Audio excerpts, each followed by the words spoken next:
રાજકોટ જિલ્લાના ધોરાજી શહેરમાં આવેલ વિશ્વકર્મા સોસાયટીમાં અન્નપૂર્ણા સેવા ગ્રુપ દ્વારા સતત 3 વર્ષ થયા મહિનામાં 2 દિવસ શ્રમ વિસ્તારની અંદર ભોજનનું વિતરણ વિનામૂલ્યે કરવામાં આવે છે. તેમજ શાળામાં ગરમ બ્લેન્કેટ તેમજ અન્ય તહેવારોમાં જેવા કે હોળીના તહેવારમાં નાના બાળકોને રંગ પિચકારી વિતરણ કરવામાં આવે તેમજ જરૂરિયાતમંદોને જે કાંઈ જરૂરિયાત હોય તેની સગવડ પૂરી પાડવામાં આવે છે, એ પણ વિનામૂલ્યે. તેમજ બીમાર માણસોને પણ જરૂરિયાત પ્રમાણે દવાનું પણ વિનામૂલ્યે વિતરણ કરવામાં આવે છે. તેમજ દિવાળીના દિવસે પણ મીઠાઈ તેમજ ફટાકડાની વિતરણ કરવામાં આવે છે. આ કાર્યક્રમને સફળ બનાવવા માટે વિશ્વકર્મા સોસાયટીમાં રહેતા પરિવારો દ્વારા ભારે જહેમત ઉઠાવવામાં આવે છે.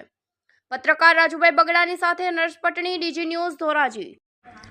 જય માતાજી, જય અન્નપૂર્ણા ગ્રુપ. હું પરમાર દીપ્તિબેન માં અન્નપૂર્ણા સેવા ગ્રુપ ચલાવું છું, જેમાં અશોકભાઈ આહુજા, મનીષાબેન આહુજા, દિવ્યાબેન કડેચા, ભાવેશભાઈ કડેચા, નિપુલભાઈ પરમાર અને હું દીપ્તિબેન પરમાર, રીટાબેન પરમાર, અમે બધા છેલ્લા 3 વર્ષથી માં અન્નપૂર્ણા સેવા ગ્રુપ ચલાવીએ છીએ, જેમાં મહિનામાં 2 વખત શાક, ભાત, રોટલી, સ્વીટ, ચોકલેટ, બિસ્કિટ બધું વિતરણ કરીએ છીએ. જે સ્લમ વિસ્તારમાં, ધોરાજી આખા સ્લમ વિસ્તારમાં અમે જમવાનું પહોંચાડીએ છીએ. પ્લસ દિવાળી હોય તો એના માટે ફટાકડા છે, પછી શિયાળામાં બ્લેન્કેટ આપીએ છીએ અને ઉનાળામાં આપણે જે હોળીનો તહેવાર આવે છે ત્યારે કલર, પિચકારી બધું પણ આપીએ છીએ. અને કોઈ પણ જરૂરિયાતમંદ હોય એના માટે અમે તત્પર ઊભા છીએ. કોઈ પણ એવું સેવાકીય કાર્ય હોય તો અમે કરીએ છીએ. એમ છતાં કોઈને જેમ કે એનિવર્સરી હોય છે, બર્થડે હોય છે, કોઈની તિથિ હોય છે, તો એના માટે પણ અમારું ગ્રુપ રસોઈ બનાવી અને બધાને જમાડી દે છે.